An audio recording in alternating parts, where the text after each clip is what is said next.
Welcome to CSS PMS material available here YouTube channel. My name is Salim Ahmed. तो आज का lecture शुरू करते हैं। The cabinet mission plan. Cabinet mission plan में और इससे पहले कल हमने डिस्कस किया था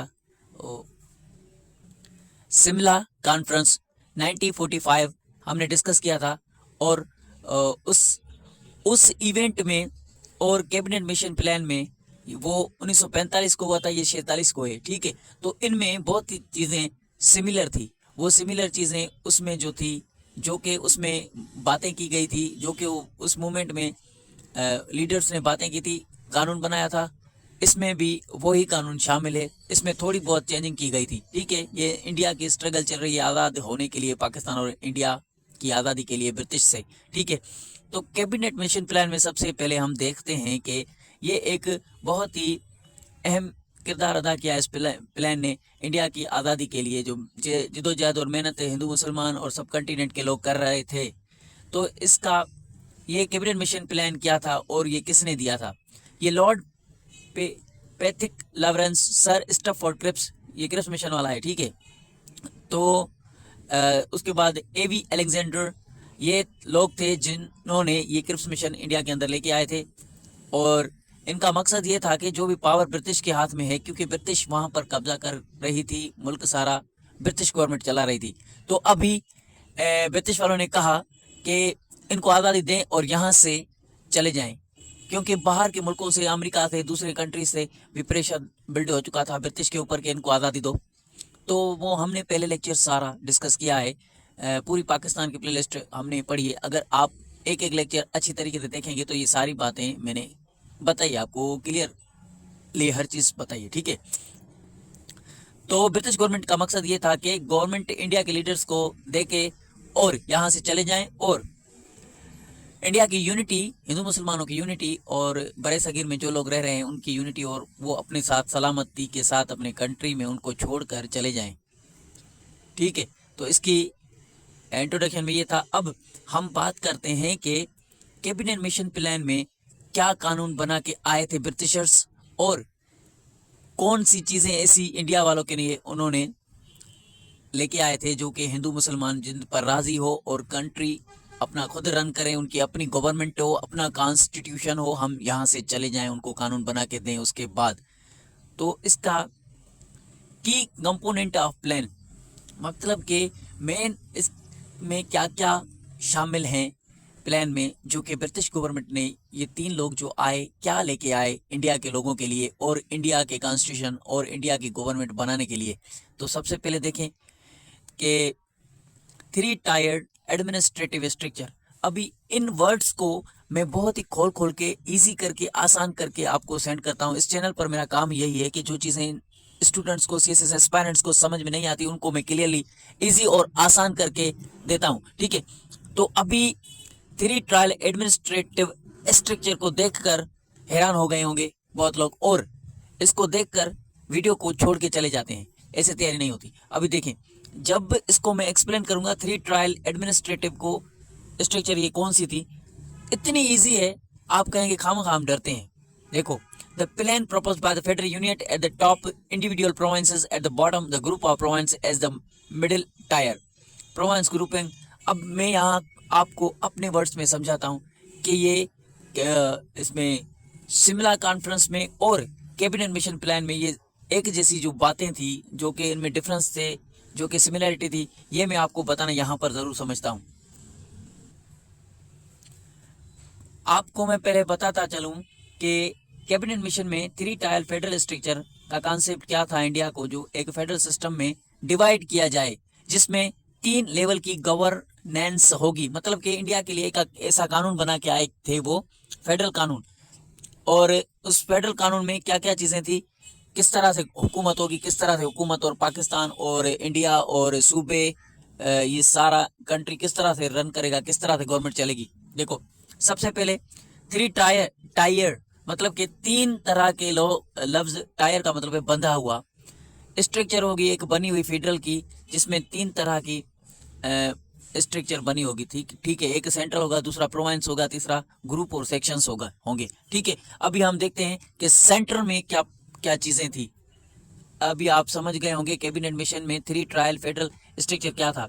3 ट्रायल इसको कहते हैं, सेंटर, प्रोविंस और ग्रुप्स एंड सेक्शंस। अभी देखें, आप यहाँ पर देखें कि एक सेंट्रल गवर्नमेंट होगी जो डिफेंस, फॉरेन अफेयर्स और कुछ अदर सब्जेक्ट्स पर कंट्रोल करेगी। देखो, अभी जो हमारी फेडरल स्ट्रक्चर होगी ना, जो फेडरल गवर्नमेंट होगी, उसके पावर उसका क्या होगा कि उसको डिफेंस उसके अंडर में होगी, फौज, मिलिट्री, ये सब कुछ उनके अंडर में होगा, सेंट्रल के। ठीक है, और जो फॉरेन अफेयर होता है, जो कि इंपोर्ट एक्सपोर्ट और जो फॉरेन अफेयर्स होते हैं पाकिस्तान से रिलेटेड, दूसरे मुल्कों से ताल्लुकात, वो भी सेंटर संभालेगी।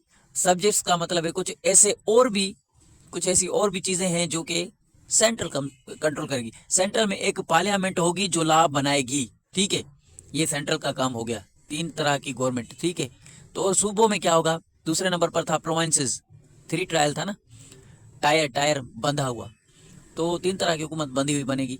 प्रोविंस सूबों में क्या होगा? सूबों में प्रोविंशियल गवर्नमेंट होगी। सूबों में सूबाई हुकूमत होगी जो एजुकेशन, हेल्थ और कुछ अदर सब्जेक्ट्स पर कंट्रोल करेगी। तो डिपार्टमेंट और कुछ महकमे सेंट्रल के अंदर होंगे, कुछ सूबों के अंदर होंगे। जो सूबे का मिनिस्टर होता है, जैसे सिंध का सूबा है, पंजाब का सूबा है, खैबर पख्तूनख्वा सूबा है, तो इनके जो अलग अलग वो क्या कहते हैं मिनिस्टर होंगे ना, उनको वो पावर होगा एजुकेशन का, हेल्थ का, ये सब और भी कुछ ऐसे इदारे उनके नीचे होंगे। ठीक है, बाकी डिफेंस और हमने जो फॉरेन अफेयर और जो ट्रेड, ये बहुत सी चीज़ें वो सारी सेंटर में होगी। अब ग्रुप सेक्शन, प्रोविंस में एक प्रोविंस लेजिस्लेचर होगी जो लॉस बनाएगी। लेजिस्लेचर बॉडी में ये होता है, ये मैंने अगर आपने लेक्चर मेरे देखे होंगे तो लेजिस्लेचर के बारे में मैंने ये सारी गवर्नमेंट की एक स्ट्रक्चर सब कुछ बताया हुआ है, किसी न किसी लेक्चर में बताया होगा, बताया है मैंने, पर मुझे भी याद नहीं आ रहा वो किस में, क्योंकि पाकिस्तान की बहुत बड़ी हिस्ट्री है, पता नहीं किसके बीच में मैंने ये डिस्कस किया था। तो ठीक है, लेजिस्लेचर बॉडी वो होती है। अच्छा चलो, मैं आपको थोड़ा यहाँ पर बताता हूँ। फेडरल होता है, फेडरल के नीचे एग्जीक्यूटिव होता है, और लेजिस्लेचर होता है, और सेंटर होता है। इसके मतलब ये होता है, लेजिस्लेचर वो होती है जो कानून बनाती है, वो बॉडी होती है, वो ग्रुप होते हैं, वो लोग होते हैं। ठीक है, आगे चलें। सेक्शन और ग्रुप्स का मतलब क्या है? सेक्शन और ग्रुप में कुछ प्रोविंस को एक साथ में ग्रुप किया जाएगा। ग्रुप सेक्शन में, ग्रुप्स और सेक्शंस में एक ग्रुप लेजिस्लेचर होगी जो लॉस बनाएगी। यहाँ पर मैं आपको एक और बात बताता हूँ क्लियरली आपके साथ, की फीचर्स क्या थे। 3 ट्रायल स्ट्रक्चर, सेंटर, प्रोविंस और ग्रुप सेक्शंस के बीच में पावर शेयरिंग, एक कॉन्स्टिट्यूशनल फ्रेमवर्क जो प्रोविंसेस और ग्रुप सेक्शन को ऑटोनॉमी प्रोवाइड करता है। ग्रुप्स और सेक्शंस का मतलब ये है कि कुछ ऐसी चीजें भी होगी जो सेंटर और प्रोविंस साथ मिलकर करेंगे। पहले हमने डिस्कस कर लिया कि कुछ इदारे, कुछ डिपार्टमेंट्स, कुछ चीजें, कुछ सब्जेक्ट्स प्रोविंस के हवाले होगी, सूबों के हवाले होगी, कुछ महकमे, कुछ सूबे, फॉरेन अफेयर्स जैसे हमने बताए, सूबे नहीं, जैसे फॉरेन अफेयर्स बताया कि सेंटर संभालेगी, डिफेंस सेंटर संभालेगी, तो वो सेंटर संभालेगी, और एजुकेशन, हेल्थ सूबे खुद संभालेंगे। ग्रुप्स और सेक्शन का मतलब है ये दोनों मिलकर काम करेंगे। कुछ ऐसे इदारे, कुछ ऐसी चीजें होंगी जो कि ये ग्रुप सेक्शंस और ग्रुप और सेक्शंस का मतलब है सेंटर और प्रोविंस मिलकर काम करेंगे कुछ ऐसे इदारों पे, कुछ ऐसी सब्जेक्ट्स पर। ठीक है, तो ये ग्रुप सेक्शन क्या क्या काम कर सकती है? एक काम तो ग्रुप सेक्शन ये कर सकती है कि इन पावर शेयरिंग, मतलब कि पावर, सेंटर पावर शेयर कर सकता है उसके साथ, किसके साथ?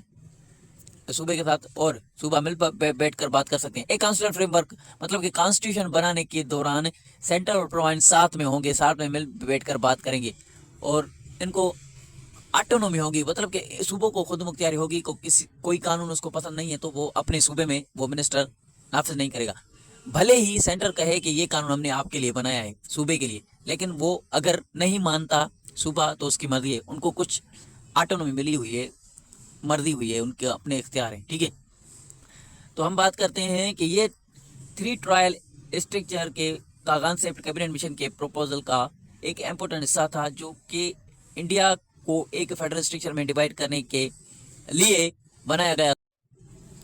चलो यहाँ से अभी शुरू करते हैं कि हमने इंट्रोडक्शन देखा कि ये क्या था। ये सारी स्ट्रगल जो चल रही है ये इंडिया की कॉन्स्टिट्यूशनल फ्यूचर, जो कॉन्स्टिट्यूशन बनेगा इंडिया का, हिंदुओं का, मुसलमानों का, पाकिस्तान का, इंडिया का, उसके लिए सारी जिद्दोजहद, मेहनत और स्ट्रगल और ये सब कुछ जो हम पढ़ते हैं उसके लिए ये सब कुछ हो रहा है। ठीक है, थोड़ा हम नीचे चलें कि इसका मकसद क्या था। तो मकसद हम देखें इसका कैबिनेट मिशन प्लान 1947 का मतलब कि क्या मकसद था, ऑब्जेक्टिव्स, इसके मकसद क्या थे। सबसे पहले इसका मकसद ये था कि set up a constituent assembly to frame the Indian constitution, establish an inter government to administer British India until the new constitution was implemented।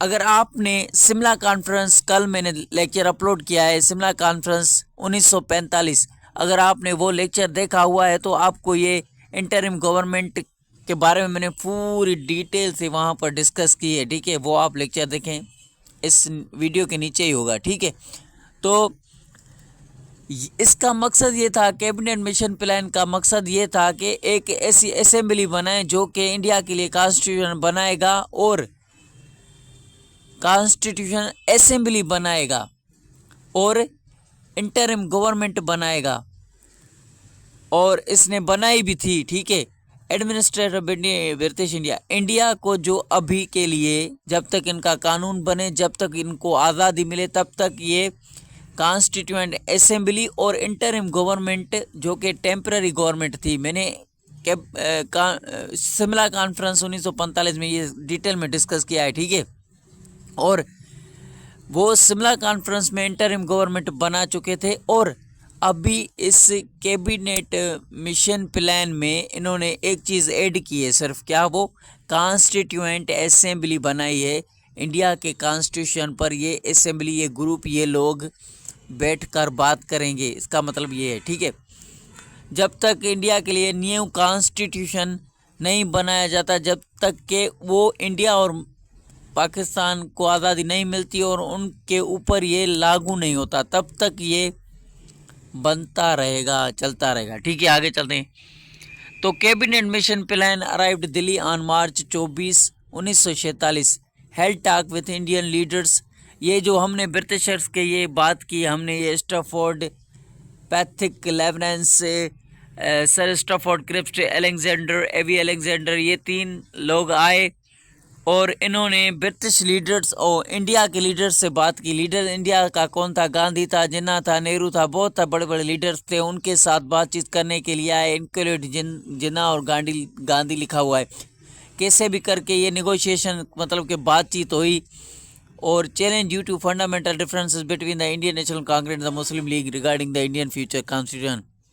मतलब कि इंडिया और इंडियन नेशनल कांग्रेस एक पार्टी है, जैसे पीपल्स पार्टी है, नून लीग है, मुस्लिम लीग है, और ऑल इंडिया मुस्लिम लीग भी एक पार्टी थी। ये इन दोनों पार्टीज को कहा कि आप एक दूसरे के डिफरेंस को छोड़ें, साथ हो जाएं, यूनाइट हो जाएं, एक साथ इकट्ठे हो जाएं। आपके लिए फ्यूचर इंडिया के लिए कॉन्स्टिट्यूशन बनाना है तो आपको एक साथ काम करना होगा।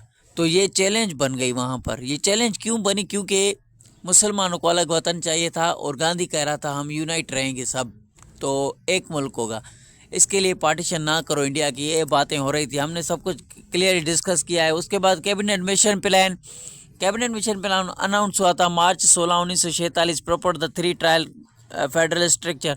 3 ट्रायल फेडरल स्ट्रक्चर, इसमें ये गवर्नमेंट बनी थी और ये टेम्पररी गवर्नमेंट इनको बना के दी थी इंडिया वालों के। जब तक आप में बातचीत हो, सुलह हो, सही तरीके से 2 मुल्क बने, आज़ादी मिले, उस वक्त तक आप इस 3 ट्रायल फेडरल स्ट्रक्चर पर काम करके देखें तो किसके तरह, जिसके लिए मुसलमानों के अपने सूबे, अपनी आबादी थी, यहाँ पर अक्सरियत ज़्यादा थी मुसलमानों की, वहाँ पर मुसलमान, ये 3 ट्रायल वाली स्ट्रक्चर उनको फ़ायदा देती है या नहीं देती है, यहाँ अलग अलग मुल्क के लिए बनाना पड़ेगा, ये सारी बातें। ठीक है, 3 ट्रायल फेडरल स्ट्रक्चर अभी हमने डिस्कस किया। ठीक है, with the minimal central government. कुछ ऐसे पावर होंगे, बहुत ही थोड़े पावर, जो कि सेंटर को होंगे, प्रोविंस को होंगे, और प्रिंसली स्टेट जो अलग स्टेट थी 500 के ऊपर 552 या 52 प्रिंसली स्टेट थी, उनको भी मतलब कि इसके तहत चलाया गया। It rejected the Muslim leagues demand for the separate state of Pakistan. मतलब कि ये बात मुसलमानों की रिजेक्ट की गई कि वो सेपरेट स्टेट नहीं बना सकते, पाकिस्तान नहीं बना सकते। But the introduce the concept of grouping province to provide significant autonomy. पर यहाँ पर एक चीज़ मिली, इंट्रोड्यूस हो गया कॉन्सेप्ट का, इस तस्वर, इस ख्याल का, ग्रुपिंग, मतलब कि एक ग्रुप बन गया मुसलमानों का, सूबे का, जिसको वो एक अहम खुद मुख्तियारी मिली। ये चीज़ मिली सूबों को, क्या? क्योंकि मुसलमानों की जो आबादी थी सूबों में, जिन सूबों में मुसलमानों की आबादी ज़्यादा थी, वहाँ पर ऑटोनॉमी मतलब कि खुद मुख्तियारी उनको कुछ अपने हाथ में आया कि अब हम अपने लिए कानून खुद बना सकते हैं अपनी मर्ज़ी से, ठीक है। उसके बाद की फीचर्स क्या थे? इंडियन यूनियन, ये भी एक पार्टी थी, consist of British province and princely state. Grouping section province princely state could not form the group legislatures and executive. Executive वो चीज़ है जो कि कानून बनाती है, लेजिस्लेचर वो बॉडी होती है जो कानून बनाती है, एग्जीक्यूटिव वो बॉडी होती है जो कि कानून को इम्प्लीमेंट करती है, लागू नाफिज करती है, ठीक है। तो इन्होंने कहा कि ब्रिटिश ने जो हमें सूबे दिए, प्रिंसली स्टेट थी यूनियन पार्टी की, ग्रुप सेक्शंस के तहत सूबों को और प्रिंसली स्टेट को फॉर्म किया जाए, ग्रुप लेजिस्लेचर और एग्जीक्यूटिव उनको दी जाए, ठीक है। इस तरह से autonomy, significant autonomy for the provinces and princely states, मतलब कि अहम खुद मुख्तियारी सूबों को और प्रिंसली स्टेट को दी जाए, अहमियत उनको दी जाए। Initially, both Muslim League and the Congress accepted the plan. इस प्लान को, कैबिनेट मिशन प्लान को, मुस्लिम लीग ने और कांग्रेस ने कबूल किया था थोड़े वक्त के लिए, शुरुआत में, बट कांग्रेस लेटर रिजेक्ट। बाद में कांग्रेस ने क्या किया, इसको रिजेक्ट किया। ग्रुप कॉन्सेप्ट जो था ना, leading break down in the consensus, तो जो ग्रुप सेक्शन था ना, उसने कुछ मदा नहीं किया हुकूमत में, जिसकी वजह से फेल हो गया, और मतलब कि रिजेक्ट कर दिया। मुसलमानों ने इसको रिजेक्ट कर दिया और हिंदुओं ने भी इनको रिजेक्ट किया। Cabinet mission efforts ultimately failed achieve the United India इनको हासिल ना हो सकी, इसके लिए ये फेल हुआ। कोशिश बहुत अच्छी थी, but it's proposals influenced the constituent assemblies deliberations and they shaped the Indian constitutional framework। यहाँ पर एक कॉन्स्टिट्यूएंट असेंबली बनी जो कि फ्यूचर कॉन्स्टिट्यूशन के लिए काम कर रही थी, और फ्यूचर कॉन्स्टिट्यूशन इंडिया का कैसा होगा वो बनाने में लगी हुई थी, कॉन्स्टिट्यूएंट असेंबली, ठीक है। यहाँ पर अभी एक चीज़ आपको मैं बताना चाहूँगा कि सिमिलैरिटी और डिफरेंसेस क्या थे सिमला कॉन्फ्रेंस और कैबिनेट मिशन प्लान में, आपको बहुत ही अच्छी तरीके से समझ में आ जाएगा। देखिए, कीप वॉचिंग। अभी लेक्चर बहुत लंबा हो गया, इसके लिए क्विकली मैं डिस्कस कर रहा हूँ, आप सुनते जाएं। सिमला कॉन्फ्रेंस 1945 और कैबिनेट मिशन 1946 के बीच का कंपैरिजन करते हैं, ठीक है। सिमिलरिटी दोनों में, ब्रिटिश गवर्नमेंट ने इंडियन लीडर्स से बात की, ठीक है। इन दोनों में, सिमला कॉन्फ्रेंस में ब्रिटिश की गवर्नमेंट के लोग आए इंडिया में, और कैबिनेट मिशन में भी ब्रिटिश के लोग आए इंडिया में। उन्होंने ब्रिटिश गवर्नमेंट ने इंडियंस के लीडर से बात की। कायदे आज़म था लीडर मुसलमानों का, और वो जिन्ना था, ये इंडियन थे सभी, ठीक है, सभी। तो इनसे बात की, ये दोनों में बात की थी। सिमला में भी कॉन्फ्रेंस में भी आके इंडियन लीडर से बात की थी, और कैबिनेट मिशन में भी इंडियन लीडर्स से बात की थी। दूसरे नंबर पर दोनों कॉन्फ्रेंस में इंडिया की आज़ादी के लिए बात की थी। दोनों कॉन्फ्रेंस में इंडिया को आज़ादी के लिए बात की गई थी। तीसरे नंबर पर दोनों कॉन्फ्रेंस में इंडिया की कॉन्स्टिट्यूशन फ्यूचर पर चर्चा हुई थी।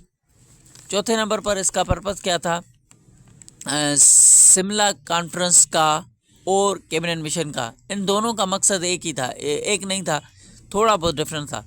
एक शिमला कॉन्फ्रेंस में इंटरिम गवर्नमेंट बनाई गई थी और कैबिनेट मिशन प्लान में कॉन्स्टिट्यूएंट असेंबली और इंटरिम गवर्नमेंट बनाई गई थी। ठीक है, शिमला कॉन्फ्रेंस में इंटरिम गवर्नमेंट बनाई गई थी और कैबिनेट मिशन प्लान में कॉन्स्टिट्यूएंट असेंबली और इंटरिम गवर्नमेंट दोनों बनाई गई थी।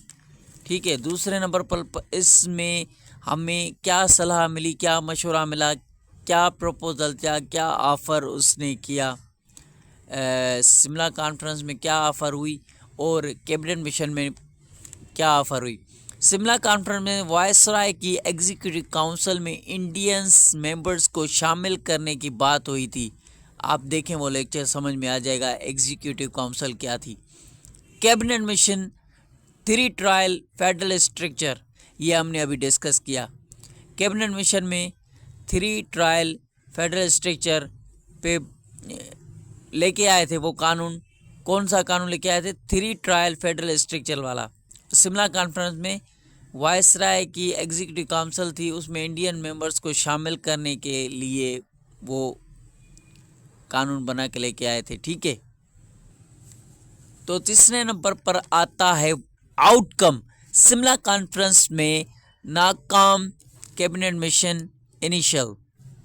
शिमला कॉन्फ्रेंस में का नतीजा ये निकला कि शिमला कॉन्फ्रेंस नाकाम हुआ। कैबिनेट मिशन प्लान शुरुआत में सब ने एक्सेप्ट किया, अभी हमने पढ़ा, बाद में इनको रिजेक्शन मतलब कि बाद में इसको रिजेक्ट किया गया, फिर इसको रिजेक्ट किया गया। कैबिनेट मिशन प्लान पहले एक्सेप्ट किया गया, फिर रिजेक्ट किया गया। शिमला कॉन्फ्रेंस नाकाम हुआ था पहले झटके में। और शिमला कॉन्फ्रेंस में लीडर्स कौन कौन थे? लॉर्ड वेविल थे, गांधी थे, जिन्ना थे। ठीक है, बड़े लीडर। और कैबिनेट मिशन प्लान में lord Pethick Lawrence, sir Stafford Cripps और AV Alexander, Gandhi, Jinnah and Nehru, ये सब कैबिनेट मिशन में लीडर्स थे। ठीक है, तो मेन पॉइंट इन कानून में क्या थी? मेन पॉइंट, शिमला कॉन्फ्रेंस में मुस्लिम लीग ने अपने आप को मुस्लिम कम्युनिटी के सोल रिप्रेजेंटेटिव के रूप में डिक्लेयर किया था। मतलब कि शिमला कॉन्फ्रेंस में मुस्लिम लीग ने अपने लिए मतलब कि कहा, हम एक कौम है, हमारी एक कम्युनिटी है, हमारा अपना लीडर होगा। हमने वो डिक्लेयर कर लिया था, ये ऐलान कर लिया था कि हमारा सब कुछ अपना है, मुसलमान है, हमें अलग मुल्क चाहिए। शिमला कॉन्फ्रेंस में मेन पॉइंट ये थी शिमला कॉन्फ्रेंस की। और मेन पॉइंट कैबिनेट मिशन की ये थी कि पाकिस्तान का कॉन्सेप्ट रिजेक्ट किया गया था और कैबिनेट मिशन के बाद इंडिया की पार्टीशन की राह खुल भी गई थी। ठीक है, ये भी बात थी। और इसके बाद आता है ग्रुप सेक्शन। हमने 3 ट्रायल स्ट्रक्चर गवर्नमेंट के बारे में बात की है, आप वो समझ गए हैं, अभी मैं उसको रिपीट नहीं करूँगा। तो यहाँ पर ये बातें हम कर चुके हैं। ठीक है, तो अभी हम इसको डिस्कस कर चुके हैं। So keep watching, stay connected.